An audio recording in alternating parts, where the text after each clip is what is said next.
What should be normalized in your opinion?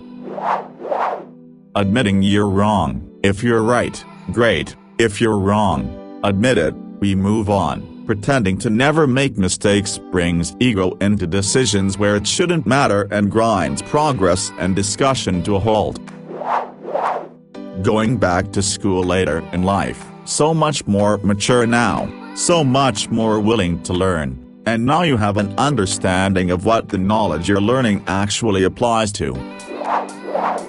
Talking about mental health, if I show up to work on Monday wincing, people will ask what's wrong. If I say, I threw my back out and it really hurts, people will talk to me about their own past injuries, how they recovered, maybe some home remedies. If I show up to work on Monday frowning, people will avoid me. If someone asks how my weekend was and I say, I had a rough weekend, lots of anxiety and self-doubt, I canceled 2 appointments that were important, I'll be considered a weirdo. Mental health is as important as physical health, and I wish people would normalize talking about it and working together on it.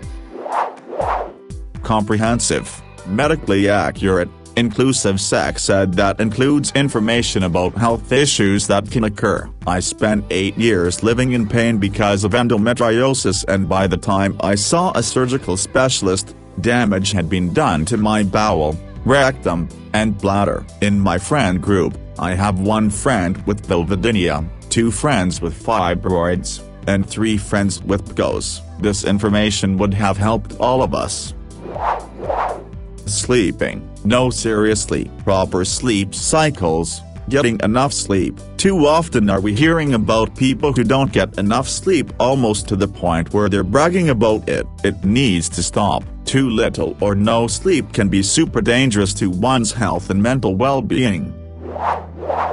Sticking up for someone else. I may not be the one getting harassed, but that doesn't mean I'm not involved. Edit, miss me with the 325 possible gray areas, exceptions and cautionary modifications. Pretty sure there are still plenty of opportunities to do right by people who need help. Enjoying time alone, especially when going out, like going to concerts, the movies, restaurants, or even going on vacation and other trips by yourself. I don't get why people always look at me like I was from another planet when I tell them that I do those things alone regularly. I mean, I don't mind going together with somebody, but for me it's totally fine going alone. Why should I miss out on some fun just because there is nobody to accompany me? Actually, it makes things much easier, as I can do whatever the F I want without paying attention to others and do the planning exactly how I want it to be. Being alone is not the same thing as being lonely. I like being alone as much as I like being together with others. Giving verbal affirmation and asking for compliments when needed, because asking is a hell of a lot healthier than fishing and bending over backwards for that sweet affirmation. I have a friend that includes this in our relationship. Sometimes I get a DM that just says compliment please, and you know what, I give that bitch a compliment. She does the same for me. It is so much easier than beating around the bush or doing things to deserve it. Please, just ask. Being a virgin beyond 20 years old, or, at the very least, the stigma needs to fucking die. Not everyone has the same priorities in life, nor do they have the same opportunities that others might. We just need to stop judging people for it. Admitting when you don't know the answer to a question. I absolutely hate when I ask my manager a question and instead of telling me she doesn't know but she'll look up the policy, she will give me an answer she thinks is correct and then later get on me for doing something wrong. It's just like, bruh, I did the thing how you told me to do it and now I have to redo it because you couldn't tell me at the time you weren't sure of the proper procedure. It's a waste of time and super inefficient. Being able to have fun hair without having to worry if you're going to get in trouble. I couldn't do fun things with my hair as a kid because of school. I couldn't do fun things with my last job because of professionalism. It was a dollar store. I had a brief amount of time at my current job where I could do whatever, but once I got promoted I can no longer have fun with my hair because I am now an authority figure ... to people who can dye their hair however they want ... but I can't. Being child-free, not everyone can afford kids. Plus, some people want to devote their life to doing something other than raising kids. Parenthood isn't for everyone. I want to bring back the following items of man's clothing to wear in school, public and work: tunics, casual robes, hoods with lyre pipes, cloaks and half cloaks. I want every day to look like some low-budget direct-to-video D&D pastiche where I can wander around in something goddamn comfortably flowing and not have to worry about maybe getting fired from my job. Also, I am going to wear my leather armor bracers to work, and if anyone complains about that, I'm going to point out that some of the ladies get to dangle like 5 pounds of gaudy nickel-plated bracelets and chains from their forearms. And that doesn't even give protection against dangerous office things like being stapled accidentally. Wearing whatever clothes you want, especially during work. I don't get why we have to dress all smart for work when it doesn't matter what clothes you're wearing. If the work gets done wearing hoodies and tracksuit bottoms, that works. Heck, wear a dinosaur onesie if you want. As long as the work gets done, it's fine. Men getting a vasectomy, whether it be before he's ready for kids or once he's done having kids. Yes, there can be complications, but it's the same for women's birth control as well. Both men and women should be equally responsible for preventing pregnancy. Staying with your parents until you have a decent job that can support you. If my parents are willing to support me until I have a stable job that can feed me and pay the bills later on, why move out and pass up those advantages? Not to mention my family was already having a lot of trouble finding a house for a good price. It literally took our apartment being about to get demolished just to finally settle on a house. Paternity leave. First, men should be with their newborns. Second, the wage disparity between men and women is predominantly caused by the imbalance of maternity leave without paternity leave. I'm gonna get downvoted for this, but not tipping. I know, restaurant workers are very underpaid. I get that, and it is a helping gesture to tip. That being said, it is ultimately not the guest's responsibility to supplement the workers' low wages, and they're not a terrible person if they don't tip. Personally, my policy is I tip 15% for anything considered normal, 20% for anything above normal, and nothing at all for anything under normal. You may consider me a lousy tipper, but that is my tipping policy. I just believe that tipping makes restaurant workers complacent and discourages them from lighting a fire under their manager's ass. Also, and I might get more heat for this one, tipping makes restaurant workers entitled as shit. It could very well just be my town, but the restaurant workers here are something else. Anyone under 30 in my town works at a restaurant, and all of them make more money than I do at my office job I went to college for, and they make that because of tips. Issue is, they'll actively shit-talk guests for not tipping enough. Now I can understand being frustrated because you put in a ton of effort to provide a premium service to a guest, only for them to not tip you. But if you're complaining about getting 20% because that table's ticket was higher than normal, you really have absolutely no ground to stand on. Now with that, I would totally be okay with restaurants factoring the tips into their menu prices and passing that on to the employee, and a lot of places are starting to do that. But this whole emphasis on you have to tip or you're a horrible person does nothing but feed the problem and perpetuate it more. Not giving a shit what everybody else does, says, looks like or likes. Who gives a shit? Oh my god, the transsexuals/homosexuals/brown bull/wah-fuck ever want to do what? Oh yeah, that's right, who gives a shit? Let them be happy, who cares? Condemning skinny shaming. Skinny shaming is way too normalized, despite the fact that skinny shaming also causes mental issues and body image issues. I know from experience, even if it's not as bad as fat shaming, shaming is still shaming. We need to normalize condemning all forms of body shaming. Letting people wear what they want. I hear a lot of men don't wear nail polish, men don't wear skirts, dresses, and it doesn't make sense. It's just clothing. And also, if a man does wear any of these things, it doesn't automatically make him gay. Of course, there's absolutely nothing wrong with being gay, but these items aren't just for women and gay men. The same goes for people of all genders. It's just that I normally hear this stuff targeted towards men. Working jobs that don't require a crazy expensive college degree, be it a trade or working labor. You can make a crazy amount of money just delivering things as a vendor. The bread, beer, and soda doesn't just magically appear at the stores on the shelf when you're sleeping. It's a fantastic job that can have great benefits, and the pay is usually great as well. Liking things that aren't trendy. I genuinely dislike when someone comments on my clothes, hairstyle, house decor, or music and says, "Oh, that was so last year," or "You still like that," or "Yeah, your style is all your own." Good. The last thing in the world that I want is to walk around looking like everyone else. I like what makes me feel good and lived my entire teen years trying to fit in. In my mid-20s I figured out that I could give a crap less about what other people deemed as cool or trendy and be a way happier person. Make this normal.